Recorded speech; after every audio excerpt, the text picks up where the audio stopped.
মালদার রূপকার প্রয়াত বরকত সাহেবের সমাধিতে দোয়া পাঠ করে শুক্রবার ভোট প্রচার শুরু করলেন দক্ষিণ মালদার কংগ্রেস প্রার্থী ঈশা খান চৌধুরী। এদিন সাত সকালে তিনি ইংরেজ বাজারের কোতোয়ালি ভবনে বরকত সাহেবের সমাধিতে দোয়া পাঠ করেন। সঙ্গে ছিলেন মানিকচকের প্রাক্তন বিধায়ক মুক্তাকিন আলম, জেলা পরিষদের বিরোধী দলনেতা আব্দুল হান্নান সহ আরো অনেকেই। তাদের সকলকে নিয়ে দোয়া পাঠের পর উত্তর মালদার কংগ্রেস প্রার্থী ঈশা খান চৌধুরী আনুষ্ঠানিকভাবে ভোট প্রচারে নামেন। মালদার মানুষের জন্য আগামীতে অনেক কাজ করার প্রতিশ্রুতি দেন। সেই সঙ্গে বাম কংগ্রেস জোটের পক্ষে জোর সওয়াল করেন। তবে জোট না হলেও মালদায় কংগ্রেস নিজের শক্তিতে ভোটে লড়তে প্রস্তুত বলে জানান তিনি। আজকে আমরা আমার জেঠু বরকত গনি খান সাহেবের মাজারে গিয়ে আমরা দোয়া নিলাম, ফুল দিলাম, রেসপেক্ট দিলাম ওনাকে। পঞ্চায়েত ইলেকশনে মানুষের চোখ খুলে গেছে, ওরা বুঝতে পারছে যে এই ভয় দেখাচ্ছে শুধু যখন ইলেকশন আসে ওদেরকে ভয় দেখাতে হয় যে এনআরসি আসছে, সিএ আসছে, তো ওদের চোখ খুলে গেছে। এখন লালুবাবু তো অবশ্যই অনেক কাজ করেছেন, গঙ্গা ভাঙনের 300 কোটির উপরে কাজ করেছেন, রাস্তাঘাট কাজ করেছেন, এবং সবচেয়ে বড় জিনিস উনি সবসময় মানুষের কাছে পাশে রয়েছেন। আর আগামী দিন অনেক ডিমান্ড আছে, অনেক দাবি আছে মানুষের, গঙ্গা ভাঙনের, রাস্তাঘাট, আমাদের আর্সেনিক মুক্ত জল, বর্ডার সমস্যা, মানুষের পাশে দাঁড়াতে হবে, আপ্রাণ চেষ্টা করতে হবে এগুলো প্রবলেমগুলো সমাধান করার। এটা আমাদের আগামী দিনের কাজ। এবার নির্বাচনে দক্ষিণ মালদায় ঘাসফুল ফুটছে। শুক্রবার কোতোয়ালিতে ভোট প্রচারে গিয়ে এমনটাই দাবি করলেন দক্ষিণ মালদার তৃণমূল প্রার্থী শেহনাজ আলী রায়হান। এবারের নির্বাচনে দক্ষিণ মালদা লোকসভা আসনে তৃণমূলের প্রতীকে ভোটে লড়ছেন শেহনাজ আলী রায়হান। প্রার্থী হিসাবে তার নাম ঘোষণা হতেই তিনি জোর কদমে ভোট প্রচারে নেমেছেন। সেই সূত্র ধরে শুক্রবার 7 সকালে তিনি ইংরেজবাজার ব্লকের কোতোয়ালি এলাকায় ভোট প্রচার করেন।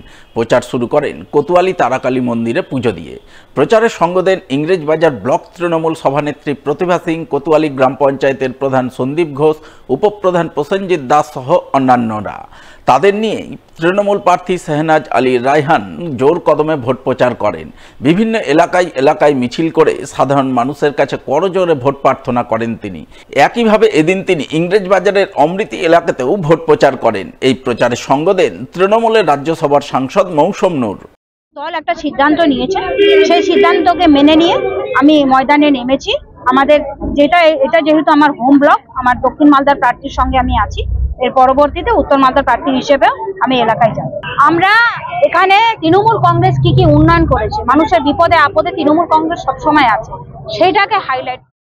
এদিনের প্রচারে বেরিয়ে দক্ষিণ মালদার তৃণমূল প্রার্থী শেহনাজ আলী রায়হান সংবাদ মাধ্যমের মুখোমুখি হয়ে বলেন তিনি প্রচারে কংগ্রেসের ব্যর্থতার দিকগুলি তুলে ধরবেন। সেই সঙ্গে মুখ্যমন্ত্রী মমতা বন্দ্যোপাধ্যায়ের বিভিন্ন উন্নয়নমূলক প্রকল্পের কথা তুলে ধরবেন প্রচারে, কারণ এই সমস্ত প্রকল্পের সুবিধা পেয়ে সাধারণ মানুষ ভীষণভাবে আপ্লুত। তারা বিজেপিকে আটকাতে দৃঢ় সংকল্প নিয়েছে। তাই এবারের নির্বাচনে দক্ষিণ মালদায় ঘাসফুল ফোটার ব্যাপারে তিনি যথেষ্টই আশাবাদী। কংগ্রেসের যে সংসদীয় গণতন্ত্রে প্রতিনিধিত্ব করতে, বিশেষ করে দক্ষিণ মালদা কেন্দ্রে এত বছরের সুযোগ পাওয়া সত্ত্বেও ব্যর্থতা, সেগুলো তুলে ধরব এবং যথেষ্ট সুযোগ মালদার মানুষ কংগ্রেসকে দিয়েছে।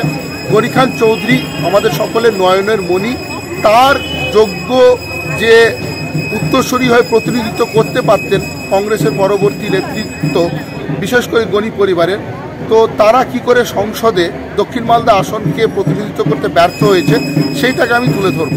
এবং মমতা বন্দ্যোপাধ্যায় সরকারের উন্নয়নের প্রকল্পগুলো যে এত মাঠ পর্যায়ে পৌঁছে গিয়েছে লোকাল স্তরে, এবং লোকে যে এত অভিভূত এটা পেয়ে, এবং বিজেপিকে আটকাতে দৃঢ় সংকল্প, এই সব কিছু দেখে আমি আশাবাদী যে দক্ষিণ মালদাতে এবার জোড়া ঘাসফুল ফুটছে। এদিন তৃণমূল প্রার্থী শেহনাজ আলী রায়হানের সমর্থনে মালদা শহরে মিছিল বের হয়। মিছিল শুরু হয় 25 নম্বর ওয়ার্ড এলাকা থেকে, যা শহরের বিভিন্ন পথ ঘুরে নেতাজি মোড়ে গিয়ে শেষ হয়।